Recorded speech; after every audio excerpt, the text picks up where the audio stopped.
A very good morning, children. How are you all? So in English, we have finished around 3 units, right? So before going to the 4th unit, let's talk something about the textual grammar. So I want you to open your textbooks, okay, and keep them in front of you, and also have a pen in your hands, okay? So I want you to sit with a pen and also with a textbook. So what we are going to do is we are going to see the textual grammar, right? So I have a textbook in my hand. So you also should have a textbook in your hands, right? Okay, hope you have got the textbooks, right? So pause the video, get the textbook and sit before the mobile or system, whatever you are using, okay? Right. So now come to the page number 7, right? Come to the town mouse and the country mouse. So here in the second bit, right? The questions and all, we already discussed them, okay, while learning the lesson and all. So why the town mouse want to go to the countryside? Describe the town mouse experience in the countryside. So these are all the questions which you can easily answer. So now what shall we do is we'll go ahead with the grammar part, okay?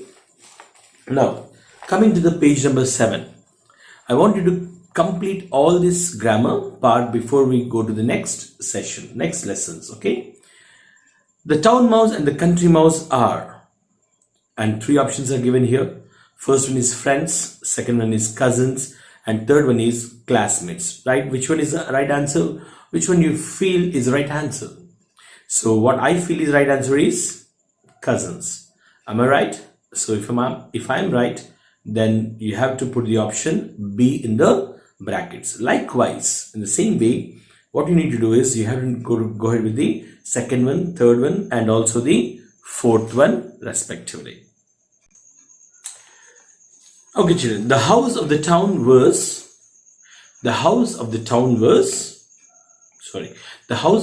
mouse was a field in a village, a building in a village, a kitchen cupboard in a town.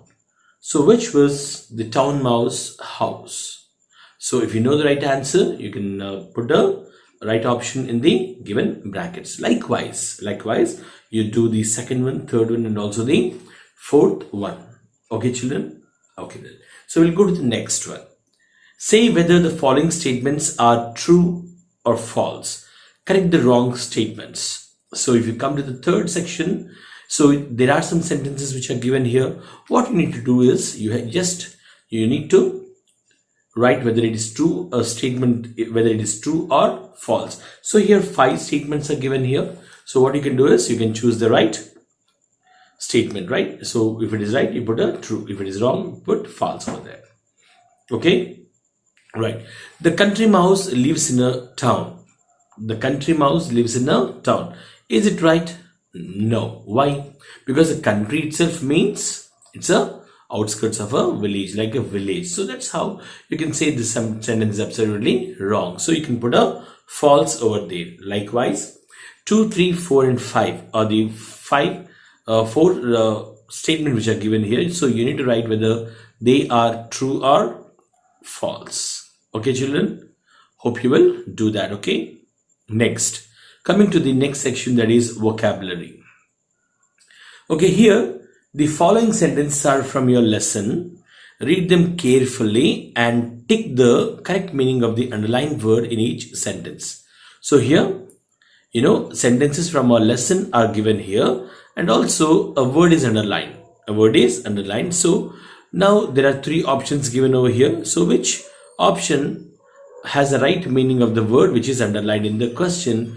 You have to identify that. Now let me read the first question for you. Okay, he has asked me to spend a week in the countryside. So this is a question here, and what is the word underlined is the countryside. Now there are 3 options which are given here. The first option is a land with towns and cities. Second option is a neighboring country, and third option is a land outside towns and cities with fields, woods, etc. Okay, so now what do you think is the right option? Countryside. Okay, as we have discussed in the last bit, the answer is a land with outside towns and cities with fields, woods, etc. Right? So that's the right answer. So you can directly put a tick mark on the C, right? That is the third one. Now the second one is the town mouse packed his bags. Now, what is the meaning of the word packed? So now this is your work and you have to do it. Like that, 3, 4 and 5. So totally 2, 3, 4 and 5. They are the 4 questions which you have to do on your own. Okay. Now, coming to the next bit in the vocabulary, coming to the second section. Fill in the blanks using appropriate phrases given below. Okay, there are some phrases which are given here. Looked around, plenty of, full of, piece of, okay, and got off. Okay, all these like phrases are should be fit in the fill in the blanks which are given in the below paragraph. So let's see this. Rambabu started his journey to his grandfather's village in Warangal district. He caught a train to reach the village. The train arrived at the station at the time he was hungry and thirsty. As soon as he dashed the train. So now you have to write the proper phrase which actually fits in this particular blank. So is it looked around? As soon as he looked around the train, as soon as he plenty of the train, as soon as he full of the train, as soon as he piece of the train, as soon as he got of the train. So which phrase you find is more suitable to fill the blank? So what I feel is got off, that will be the suitable, because as soon as he got off the train, he wanted to eat something and drink something. So that is what is the blank, right? That is got off. In the same way, what you will do is you will do the rest of the blanks. Okay, right. Now coming to the next section, that is the compound nouns. Compound nouns. So now what is a noun? Noun is the name of a place, thing or animal, or sometimes an expression, right? So here what we are going to learn is a compound noun. So what is a compound noun? Compound noun is a combination of two nouns. If two nouns combine together, that will be a compound noun. For example, you can take the word sugar cane. Sugar is a different word, cane is a different word. So what we have done is we have combined these two words and made as a sugar cane. So sugar cane is a compound noun because it is a combination of two nouns. Okay. Now in the same way, there are some compound nouns in the lesson which we have read now, the town mouse in the country mouse. So what you need to do is you need to find out some of the compound nouns and write them in the book. Okay. So if you come to the page number 9, here there is column A and column B, right? So here it's more like a match the following, right? Column A and column B. So if you match the right word from column A, take the right word from the column A and try to match it with the words given in the column B and make it a proper compound noun. Okay, one example is already given here, that is birth. Okay, cycle, bell, kerchief, light, shine, way, wood, day. So which one suits better? So it's birthday. So birth is a different word, day is a different word, and both are the nouns. Now we combine these two nouns and make it a compound noun. Okay, so door. Next one is a door. Door cycle. Okay, door kerchief, door light, door shine, doorway, door wood, door day. Okay, which one suits it more better? So I think it's doorbell. So doorbell suits a lot better. So door is a different word, bell is a different noun. So combine these two nouns, make it a compound noun and write in the blank which is given there, that is doorbell. In the same way, do the rest of the words. Okay. Now coming to the adjectives. So already we have read about the adjectives. You might have seen the video of the adjectives where we have learned about the positive degree, comparative degree, and also the superlative degree. So if you have done that, okay, it will be very, very easy for you to write these blanks, right? Coming to the positive degree, dark, darker, darkest, right? These are the three words which are given. So in the same way, small, smaller, smallest, rich. Now that's up to you. So you have to fill all the blanks over there. Okay, that is from the page number 9. In the same way, now come to page number 10. Here in the page number 9, we have used er and est to the positive noun. If it is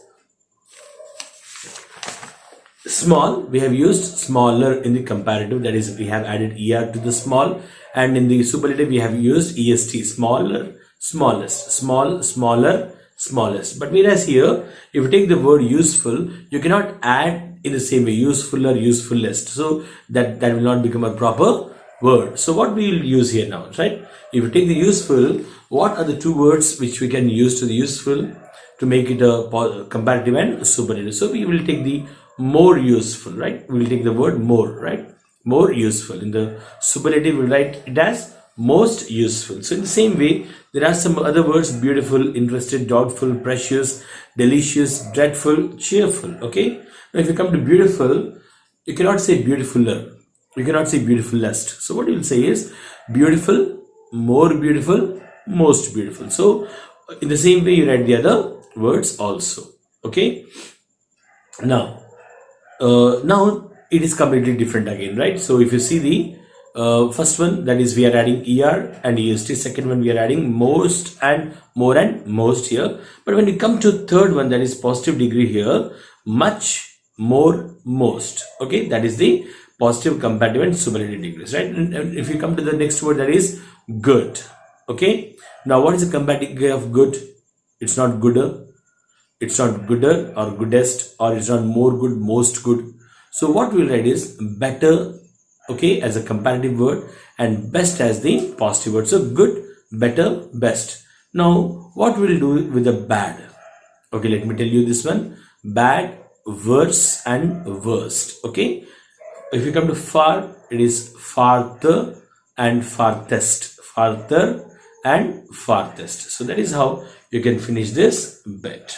Okay, so here children, we are going to see another bit, use of may and can.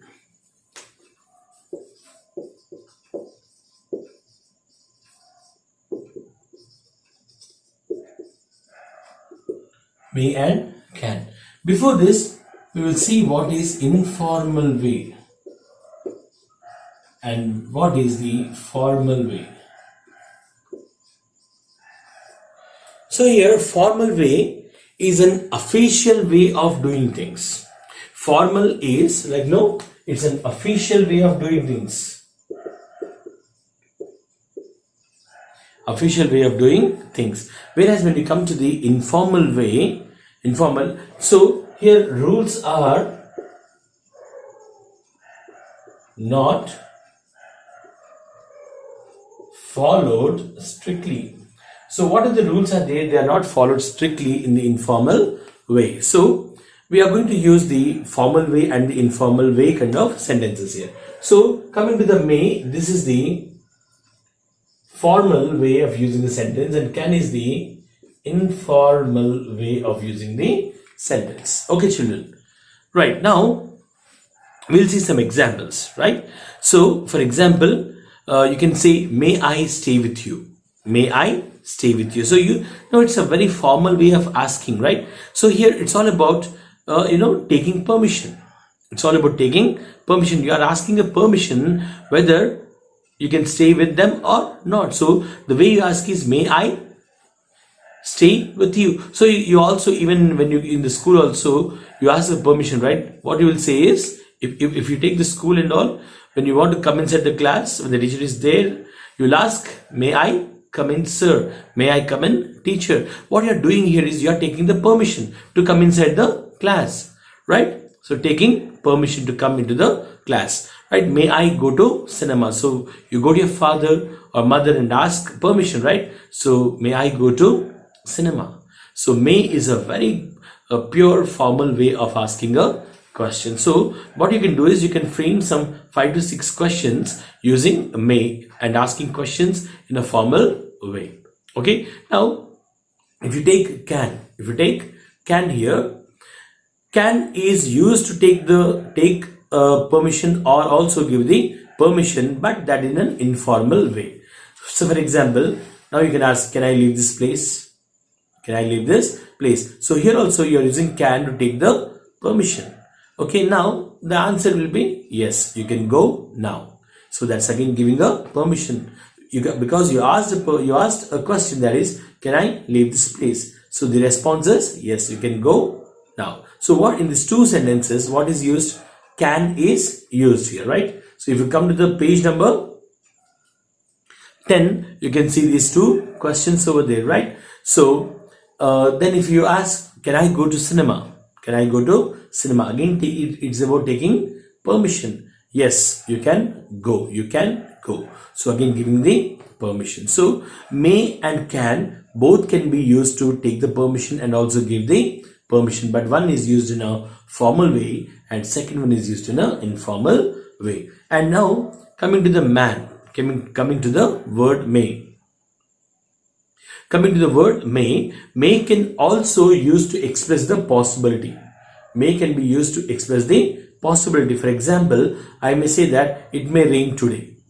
It may rain today. I see the sky, okay, and I say that it may rain today. That means there are two possibilities. It might rain or it might not rain. Okay, so it's kind of expressing the possibilities. My friend may come today. So now that is also a possibility, whether he might come or he might not come. So there is a possibility that he will not come. So this may is also used to express the possibility. Okay, and can, when you come to the can word, can can be used to express the ability. May is used to express the possibility. Can is used to express the ability. Okay, so here may can be used to take the permission or give permission. In the same way here also, take permission or give permission. And here it is used to express possibility and here is to express the ability. Okay, now what is ability? I am able to do this. That is what an ability is. I can lift this box. I can lift this box. That means I am able to lift this box. Okay, so that is the kind of ability. So basing on that, you have some questions which are given over there. May I come in, sir? May I come in, sir? What do you think this it is? Is it giving permission or it is taking permission or is it expressing the possibility? So definitely it will be taking permission because you have to take permission to enter into the class. So what you'll do is you'll ask a permission, right? May I come in, sir? Now that is the right formal way. Sindhu may come to India next month. Sindhu may come to India next month. That means now is it taking permission or giving permission or expressing the possibility? Which one of this? So she may come to India next month, right? So there's again a possibility whether she might come or she might not come. So here what is the possibility? She might come or she might not come. So here what we are doing is we are expressing the possibility, right? So that is she might come or she might not come. So here it is expressing the possibility. You may use my cell phone if you need. So the next question is you may use my cell phone if you need. So what is it?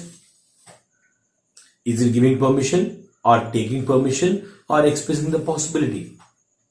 Yes, it is all giving permission. So I'm giving permission to use my cell phone. So my cell phone is there and my friend asked whether he can use my phone or not. So I said that yeah, you may use my phone if you need it. So I'm giving permission to him to use my phone. Can I take leave of you? Can I take leave of you? So can I take leave of you? So here can is used. For what it is used? Is it used to take permission or it is used for taking permission in a formal way or the informal way, or is it expressing the ability? So it is a very, even though you are using can, but you are using in a nice formal way. So taking permission in a formal way, that is yes. Can I take a leave of you? The dog may attack you if you run. The dog may attack you if you run. So a person is saying to the other person that if you run, the dog may attack you. Okay. Now, is it taking permission or giving permission, or the expressing the possibility? Which one of this? Definitely expressing the possibility. Why? Because if you run, the dog might attack you, or it might not. It may stay in its own place, so it might not attack you. It might not run behind you. Okay, so there are possibilities. So it might run or it might not run. Okay, so that's how it's about the expressing the possibility. So now, basing on all these things and also we have the another bit. Rewrite the following statements, okay, sentences as directed. So here there are some statements which are given here, and you have to write them as directed. Okay, the boy seems to cry if you do not buy an ice cream for him. The boy may cry if you do not buy an ice cream for him. So express this using the word may. So the sentence which is given here is, the boy seems to cry if you do not buy an ice cream for him. So what we have to do is, you have to use the may, right? So how you write it? The boy may cry if you do not buy an ice cream for him.